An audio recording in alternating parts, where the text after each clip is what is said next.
Well, you finish building your bow tie stool. Now for sculpting. This is the fun part. There's some special tools that you can use. Everybody needs to use an angle grinder, either with a carbide wheel, or I use a Festool with 24 grit sapphire paper.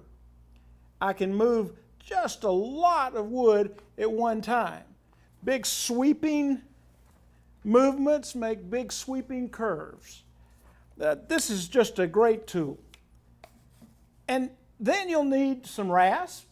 I use a set of rasp that, a big flat one, if I want to move material quickly in a confined area, and then one that's half round on one side and flat on the other side, and I can work small with it or I can work big with it.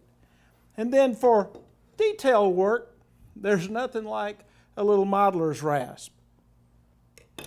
If you would like to use something else, you can use a tool like this. It's got a bunch of little teeth in it. They don't cost a lot, and you just buy the radius that you want. Microplane. Great, great, inexpensive, high-value tools. Come in flat, big curves, smaller curves, and even smaller.